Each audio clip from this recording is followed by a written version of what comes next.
ಸಕ್ಸಸ್ಗೆ knowledge ಇದ್ದರೆ ಮಾತ್ರ ಸಾಕಾಗಲ್ಲ, ಅದಕ್ಕೆ ತಕ್ಕನಾಗೆ ಆ್ಯಕ್ಷನ್ ಮತ್ತು ಕ್ವಿಕ್ ಡಿಸಿಷನ್ ತೊಗೊಳ್ಳೋದು ಅಷ್ಟೇ ಮುಖ್ಯ. ಇದೇ ವಿಷಯನ ರಿಚ್ ಡ್ಯಾಡ್ ಪೂರ್ ಡ್ಯಾಡಲ್ಲಿ ಕೂಡ ಹೇಳಿದ್ದಾರೆ. ರಾಬರ್ಟ್ ಮತ್ತು ಮೈಕ್ಗೆ ರಿಚ್ ಡ್ಯಾಡ್ ಈಗ ಹೇಳ್ತಾ ಒಂದು ಆಫರ್ ಕೊಡ್ತಾರೆ, ನನ್ನ ಹತ್ರ ಕೆಲಸ ಮಾಡಿ, ನಾನು ನಿಮಗೆ ದುಡ್ಡು ಮಾಡೋದು ಹೇಗೆ ಅನ್ನೋದು ಹೇಳ್ಕೊಡ್ತೀನಿ ಅಂತ. ಆಗ ಅವ್ರು ತಮ್ಮ ಫ್ರೀ ಟೈಮ್ ಮತ್ತು ಗೇಮ್ಸ್ ಆಡೋ ಟೈಮ್ನ ಸ್ಯಾಕ್ರಿಫೈಸ್ ಮಾಡಿ ಕೆಲಸ ಮಾಡೋಕ್ಕೆ ಸ್ಟಾರ್ಟ್ ಮಾಡ್ತಾರೆ. ಆದರೆ ಕೆಲವೇ ವಾರದಲ್ಲಿ ಬೋರಿಂಗ್ ವರ್ಕ್, ಕಡಿಮೆ ಸಂಬಳ ನೋಡಿ ರಾಬರ್ಟ್ ಫಸ್ಟ್ರೇಟ್ ಆಗ್ತಾನೆ. ಆದರೆ ಆ ಫಸ್ಟ್ರೇಷನ್ನೇ ಅವ್ನ ಫಿನಾನ್ಷಿಯಲ್ ಜರ್ನಿನ ಬದಲಾಯಿಸೋ ಬಿಗ್ಗೆಸ್ಟ್ ಟರ್ನಿಂಗ್ ಪಾಯಿಂಟ್ ಅನ್ನೋದು ಗೊತ್ತಿರಲಿಲ್ಲ ಅವನಿಗೆ.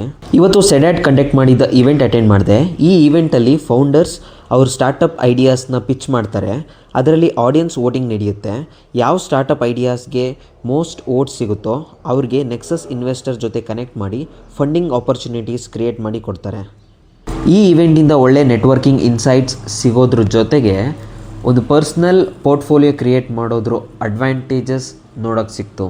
ಇನ್ನು ಇವತ್ತಿನ 3 ಮೀಲ್ಸ್ ಬೆಳಗ್ಗೆ, ಮಧ್ಯಾಹ್ನ, ರಾತ್ರಿ ಇದಾಗಿತ್ತು.